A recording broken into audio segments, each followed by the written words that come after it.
મારા જય જોહાર મારા આદિવાસી ભાઈઓને અને બહેનોને આદિવાસી વિશ્વ દિવસની ખૂબ ખૂબ શુભેચ્છાઓ। આજે હું કોઈ બહુ મોટી વાત કરવા નહીં આવ્યો, પણ મારા ખાસ યુવાનો અને ભાઈઓ બહેનોને એક નાની પણ બહુ મહત્વની વાત કરવા આવ્યો છું। આપણા યુવાનોમાં રહેલી એક મોટી તક વિશે વાત કરવા આવ્યો છું।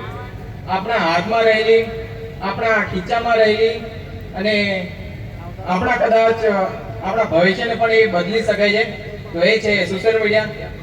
હા, હું આજે સોશિયલ મીડિયા વાત કરીશ। મોટાભાગના લોકો સોશિયલ મીડિયાનો ઉપયોગ માત્ર મનોરંજન અને રીલ જોવામાં ઉપયોગ કરતા હોય છે, અને હમણાં બીજા આપણે ફ્રી ફાયર અને પબજી બધું આવેલું છે, ત્યારથી એ લોકો થોડું ગેમિંગમાં થોડું વધારે ધ્યાન આપે છે અને કોઈ સ્કિલ શીખતા નથી અને ભણવામાં બી ધ્યાન થોડું ઓછું આપે છે। હમણાં 10 વર્ષનું છોકરો એ બી થોડું વધારે ગેમિંગ રમતું હોય છે, તો જે બી માતા પિતા જે બી હોય એ થોડું ધ્યાન આપે કે વડીલો જે બી હોય કે પોતાનું છોકરું થોડું ભણવામાં ધ્યાન આપે અને રીલ અને ગેમિંગમાં જે બી લોકો પૈસા નાખીને ડબલ કે 100 રૂપિયાના 200 300 રૂપિયા તમે જે લોકો રમતા એ લોકોને ખબર હશે, એ બધું ના કરે અને સોશિયલ મીડિયાનો સારી રીતે ઉપયોગ કરે। પરંતુ આજે સોશિયલ મીડિયા એક સાધન નહીં પણ એક પ્લેટફોર્મ બની ગયું છે, જ્યાંથી તમે સારી રીતે ભણી શકો છો અને લાઈવ ક્લાસીસ ચાલતા હોય છે, એ તમે ભણી શકો છો। આપણા આદિવાસી યુવાનો તરીકે સોશિયલ મીડિયામાં આગળ આવવું જોઈએ। મોંઘા ફોનો અને મોંઘા ફોનોની જરૂર નથી, પણ તમારી પાસે મોંઘી સ્કિલ હશે તો એ તમારી આખી જિંદગી રહેશે। પણ મોંઘા ફોન કંઈ કામ નહીં લાગે, થોડા ટાઈમમાં બગડી જશે। પણ મારો સવાલ એ છે કે મોબાઈલ પાછળ આપણે પૈસા ખર્ચીએ છીએ, એ જ મોબાઈલથી આપણે પૈસા કમાવાનું અને પોતાની સ્કિલ વધારવા માટે કેમ ના ઉપયોગ કરી શકીએ? આપણે વિચારતા હશે કે આપણે વિડીયો શું બનાવીએ એમ, તો બધાની અંદર કંઈ ને કંઈ ટેલેન્ટ અને કંઈ ને કંઈ સ્કિલ તો હોય જ છે। તો તમે જે બી તમારે કંઈક બી આવડત હોય એના વિશે તમે વિડીયો બનાવી શકો છો।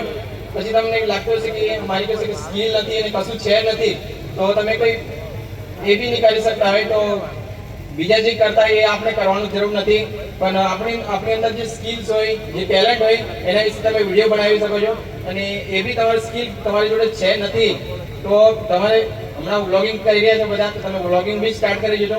વ્લોગિંગમાં છે તમારું રોજિંદા જીવન, તમારા ગામમાં શું થઈ રહ્યું છે, પછી ખેતી પ્રવાસ તમે જે બી કરતા હોય, તમારું રોજિંદા જીવન સવારથી સાંજ સુધી જે બી કરતા હોય એ શૂટ કરીને તમે વિડીયો દ્વારા બનાવી શકો છો। અને બધાને વિચાર આવતા કે મેં એ બી નહીં કરી શકતો, તો આપણા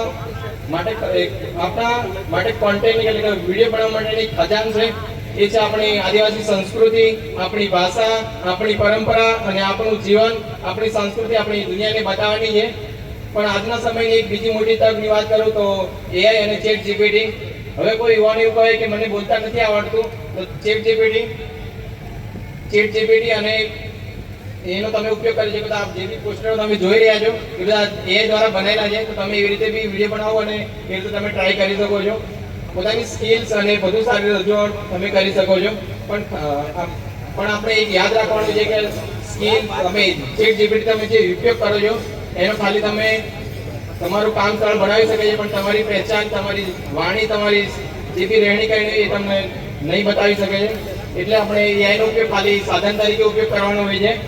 અને આગળ વાત કરું તો હવે આપણે ખૂબ મહત્વની અને મુદ્દાની વાત કરવાની છે, સોશિયલ મીડિયા રિપોર્ટિંગ। આપણા ઘોઘંબામાં ખાસ કરીને ઘોઘંબા તાલુકાના યુવાન અત્યાર સુધી કોઈ બી સોશિયલ મીડિયા રિપોર્ટર નથી, તો આપણા સમાજમાં કોઈ બી રિપોર્ટિંગ કરે, સોશિયલ મીડિયા રિપોર્ટર બનવું જોઈએ। આપણા ગામમાં શું થઈ રહ્યું છે, આપણા ઘોઘંબા તાલુકામાં શું થઈ રહ્યું છે એનું તમે સારી રીતે તમે સમજાવી શકો છો। તો તમે આપણા ઘોઘંબા તાલુકાની પંચમહાલના કોઈ બી આદિવાસી યુવાન ભાઈઓ રિપોર્ટિંગમાં આગળ આવે તો તમે સારી રીતે રિપોર્ટિંગ કરી શકો છો। તમને રિપોર્ટિંગમાં તમારે થોડું આગળ વધવું છે, તો તમે એનો કોર્સિસ બી છે 3 વર્ષ, આપણે જે રીતે કોલેજ કરીએ છીએ એવી રીતે કોલેજ કરવા માટે 3 વર્ષનો કોર્સિસ હોય છે, બીજીએમ એમ કરીને છે, તમે કોર્સ કરી શકો છો તમે। તો મારી વાણી અહીંયા પૂરી કરીશ। આમ તો બહુ બધી છે, પણ વક્તા થોડા વધારે છે, એટલે તો બીજા વખતે મોકો આપીએ છે। જય હિન્દ, ખૂબ ખૂબ આભાર।